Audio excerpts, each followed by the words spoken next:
दोस्तों ये बात हम सबको पता है कि 2025 में अगर आपको अपने क्रेडिट कार्ड का पैसा बैंक अकाउंट में ट्रांसफर करने हैं ना, तो मार्केट में बहुत सारे ऑप्शंस है जहां पे अपना क्रेडिट कार्ड का पैसा आप अपने बैंक में भेज सकते हैं। लेकिन पता है दोस्तों दिक्कत कहां खड़ा आती है, क्योंकि यहाँ पे ना बहुत सारे लोग क्या कर रहे हैं कि एक ही एप्लीकेशन को टारगेट करके और आपको बता रहे हैं कि इस एप्लीकेशन से आप क्रेडिट कार्ड का पैसा अपने बैंक में भेज लो। लेकिन देखो सच्चाई क्या है कि क्या आज के टाइम में उससे भी बेटर एप्लीकेशंस आपके मार्केट में हो सकते हैं, या फिर मार्केट में जो प्राइमरी एप्लीकेशन है जैसे कि पेटीएम है, फोन पे है, गूगल पे है, जो आपको अपने क्रेडिट कार्ड का पैसा बैंक में ट्रांसफर करने का ऑप्शंस देता है, तो क्या ये आपके लिए जेन्युइन है? क्या यहाँ से आपको ट्रांसफर करना चाहिए, या फिर इससे भी जो मार्केट में सेकेंडरी ऑप्शन है जैसे कि हाउसिंग है, इजी माई डील है और भी जो मल्टीपल कंपनी है, यहाँ से क्या आपको पैसे ट्रांसफर करना चाहिए, क्रेडिट कार्ड का पैसा बैंक में भेजना चाहिए? तो यहाँ पे मैं आपको कंप्लीट इन्फॉर्मेशन बताऊंगा और इवन इस वीडियो के लास्ट में आप कैसे अपने पैसे को बैंक अकाउंट में ट्रांसफर करेंगे क्रेडिट कार्ड का, ये भी पूरा प्रोसेस बताने वाला हूँ। लेकिन सबसे जो मेन चीज है ना वो चार्जेस को लेके है कि कहां से हमारा सस्ता पड़ेगा, जो कि इस वीडियो में ओवरऑल हम कंपैरिजन भी कर लेने वाले हैं। तो अगर आपका भी पैसा क्रेडिट कार्ड से बैंक अकाउंट में भेजना है ना, तो ये वीडियो आपको बहुत ही काम का होने वाला है। अब इस वीडियो को कंप्लीट वॉच कर लीजिएगा। तो फिर चलिए फटाफट से कार्यक्रम स्टार्ट कर लेते हैं। अब यहाँ पे दोस्तों सबसे पहले हम क्या करते हैं, जो प्राइमरी ऑप्शंस हैं जो सबको मिल जाते हैं जैसे कि है फोन पे, पेटीएम और गूगल पे, यहाँ पे पहले हम 3 प्लेटफॉर्म का यूज करेंगे और यहाँ पे हम देखेंगे कि कौन सा प्लेटफॉर्म पे सबसे कम चार्ज में आपका क्रेडिट कार्ड का पैसा बैंक में भेजा जा सकता है। दोस्तों भी हम फोन पे एप्लीकेशन के अंदर है और यहाँ पे आप देख सकते हो आपका क्रेडिट कार्ड का पैसा बैंक अकाउंट में भेजने के लिए यहाँ पे आपके सामने अलग अलग ऑप्शंस दिए जाते हैं, जिसमें क्रेडिट कार्ड का पैसा बैंक अकाउंट में भेजने के लिए या तो आप रेंट पेमेंट के थ्रू पैसा भेज सकते हैं या फिर आप ट्यूशन फी के थ्रू पैसा भेज सकते हैं। अब देखिए यहाँ पे जो रेंट पेमेंट वाला सीन है ना, आज के टाइम में भारत में बहुत सारे ऐसे बैंक क्रेडिट कार्ड है जिसके ऊपर लोग क्या कह रहे हैं कि अगर आप रेंट पेमेंट क्रेडिट कार्ड से करते हो तो बैंक आपसे एक्स्ट्रा चार्जेस लेगी। तो यहाँ पे हम रेंट पेमेंट को साइड में करते हैं।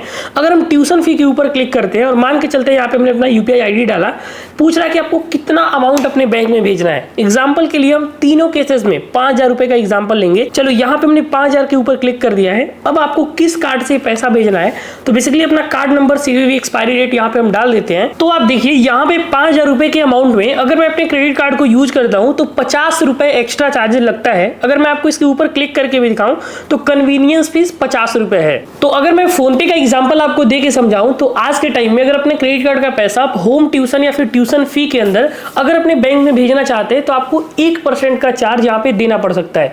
चलो इस अमाउंट को मैं थोड़ा सा बढ़ा के भी आपको दिखाता हूँ ताकि आपका और यहाँ पे कॉन्सेप्ट क्लियर हो जाए। तो दोस्तों यहाँ पे आपने देखा कि अगर अमाउंट को हम 50,000 भी करते हैं ना तो फोन पे आपसे 500 रुपए ही चार्ज करता है, मतलब ओवरऑल आपके अमाउंट का 1% फोन पे के अंदर लग रहा है। अब चलो इसी प्रोसेस को हम गूगल पे के अंदर ट्राई करते हैं कि यहाँ पे गूगल पे हमारे से कितना चार्ज हमारे क्रेडिट कार्ड का पैसा बैंक अकाउंट में भेजने का ले रहा है। सो दोस्तों अगर हम बात करें गूगल पे का ना, तो गूगल पे में कोई ऑथेंटिक ऑप्शन नहीं है जहाँ पे अपने क्रेडिट कार्ड का पैसा बैंक में भेज सकते हो। तो यहाँ पे अगर हम पेटीएम को भी देखें ना, तो यहाँ पे आप देख सकते हो मैं पेटीएम के अंदर आ चुका हूँ और यहाँ पे मैं आपको रिचार्ज एंड पे बिल्स के अंदर जाता हूँ जहाँ पे आपको सारे सर्विसेज जो है वो देखने को मिल जाते हैं। सो अभी हम आ चुके हैं पेटीएम के अंदर जहाँ पे आप देख सकते हो पे monthly expenses using credit card. अब यहाँ पे हम बेसिकली जिनके भी अकाउंट में पैसा डालना है, सो यहाँ पे हम वही अमाउंट एग्जाम्पल के लिए 50,000 रुपए डाल देते हैं। उसके बाद यहाँ से हम कंटिन्यू करेंगे। सो अगर आप देख पा रहे हो तो यहाँ पे 50,000 रुपए के अमाउंट में हमें यहाँ पे कन्वीनियंस फीस 1650 रुपए लग रहे हैं। मतलब यहाँ पे अगर आप कैलकुलेट करो तो करीब 3% से भी ज्यादा का अमाउंट आपको 50,000 रुपए ट्रांसफर अगर आप पेटीएम से करते हैं तो आपका लग जाता है। तो दोस्तों यहाँ पे जो पेटीएम का सीन है, जो फोन पे का है, वो हमने बता दिया है। अगर आप फोन पे के साथ जाते हो तो आज के टाइम में आपका कम पैसा लगेगा। अब चलो एक बार मार्केट में जो अदर खिलाड़ी है ना, जैसे कि यहाँ पे इजी माई डील्स है या फिर यहाँ पे हाउसिंग.com है, ये आपके लिए कितना बेस्ट हो सकता है, एक बार हम इधर भी ध्यान दे देते हैं। सो अगर दोस्तों यहाँ पे आप ध्यान दो तो ये है इजी माई डील का पैनल, जहाँ पे अपना क्रेडिट कार्ड का पैसा हम ट्यूशन फी के जरिए अपने बैंक में भेजना चाहते हैं। तो अगर हम क्विक ट्रांसफर करते हैं, अब यहाँ पे देखो क्या होता है ना, कई बार लोग समझ नहीं पाते हैं। अगर आप क्विक ट्रांसफर करते हैं तो 3 घंटे के अंदर पैसे आपके बैंक में चले जाएंगे, लेकिन इसके लिए आपको 1.5% का चार्ज देना पड़ेगा। लेकिन वही अगर आप लेजी ट्रांसफर करते हैं, जैसे कि अगर मान के चलते हैं कि पैसा आपको अगले दिन चाहिए, आज आपने ट्रांजेक्शंस किया अगले दिन चाहिए, तो 1.2% के हिसाब से, और जो यहाँ पे स्लो ट्रांसफर होता है जिसमें यहाँ पे आपको मैक्सिमम 2-4 दिन लग ही जाते हैं, उसमें आपका 1% के हिसाब से पैसे ट्रांसफर आपके बैंक में हो जाएंगे। और यहाँ पे अगर आप ध्यान से देखो तो आपको कूपन्स वगैरह का ऑप्शन मिल जाए। अगर आप इसके ऊपर भी क्लिक करेंगे ना तो यहाँ पे आपको कुछ कैशबैक यहाँ से मिल सकता है। जैसे कि यहाँ पे जो भी कैशबैक है ना वो आपके अकाउंट में क्रेडिट हो जाएंगे और यहाँ पे इनका जो प्लेटफॉर्म चार्ज है वो यहाँ पे 590 रुपए के आसपास का जो चार्ज है वो यहाँ से आपका काट लिया जाएगा। तो आप देखिए आपको 500 रुपए प्लस जीएसटी मतलब यहाँ पे 590 रुपए चार्ज लग रहा है। और फाइनल में दोस्तों हम बात कर रहे हैं मार्केट में आखिरी प्लेयर जो कि हाउसिंग.com। अगर यहाँ से अपने क्रेडिट कार्ड का पैसा बैंक में ट्रांसफर करने वाले हो तो आपका कितना चार्ज लगेगा ये मैं आपको बता देता हूँ और फिर मैं आपको आखिरी में बताऊंगा कि कहाँ से अपने क्रेडिट कार्ड का पैसा आपको बैंक में भेजना चाहिए। तो सिंपली हम एप्लीकेशन को ओपन करेंगे, यहाँ पे आपको ऑप्शंस पूछा जा रहा है तो पे ऑन क्रेडिट के ऊपर हम क्लिक करेंगे और क्लिक करने के बाद आप देखिए कुछ ऐसा ऑप्शन आएगा। इसमें अगर आप ध्यान से देखिए तो यहाँ पे हमने 50,000 रुपए का अमाउंट डाला। आप सिंपली यहाँ से हम आगे बढ़ेंगे तो हमने यहाँ पे 50,000 का अमाउंट डाल दिया। किसके अकाउंट में पैसा जाएगा वो मैं आपको बता दिया।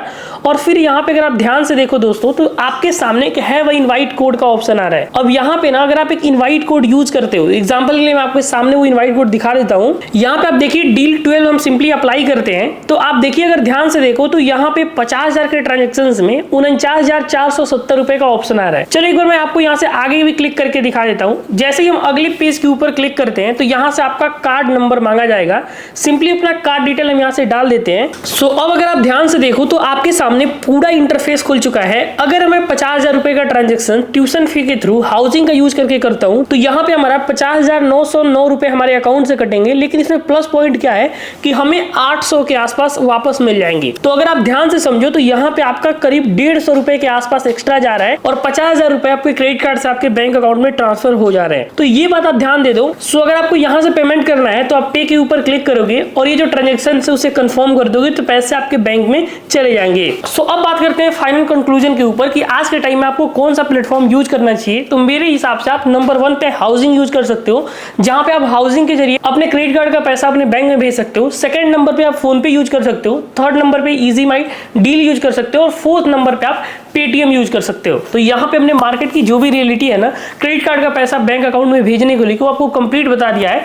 और जैसे ही आप अगर हाउसिंग का भी यूज करते हो तो आप डील 12 जो कोड है ना इसका यूज करना मत भूलना। ये जो है मैं आपको डिस्क्रिप्शन में भी बता दूंगा और जब भी आप इनवाइट कोड के अंदर जाओगे तो वहां पे आप डील 12 यूज करोगे तो आपका एक्स्ट्रा बेनिफिट भी हो जाएगा। बाकी अगर आप हाउसिंग से पैसा अपने बैंक में भेजते हो तो कभी तो आपका पैसा इंस्टेंट ही आपके बैंक में क्रेडिट हो जाता है, लेकिन कुछ केसेस में पैसा 24 घंटे का टाइम भी ले लेता है जहां पे आपके बैंक में पैसे आ जाते हैं। मैंने जितने सारे कंपनी बताए ना सारे के सारे रेपुटेड कंपनी है। अब आपको चूज करना है कि आपके लिए कौन सा बेस्ट हो सकता है। बाकी चार्जेस वगैरह मैंने आपको सब कुछ बता दिया है। उम्मीद करते हैं हमारा एफर्ट आपको बहुत ही पसंद आएगा। अगर कोई डाउट या फिर कंफ्यूजन है तो आप वीडियो के नीचे हमें कमेंट में पूछ सकते हैं। मिलते हैं किसी इंटरेस्टिंग कंटेंट के साथ, तब तक के लिए अपना ख्याल रखिए। Take care, have a good day.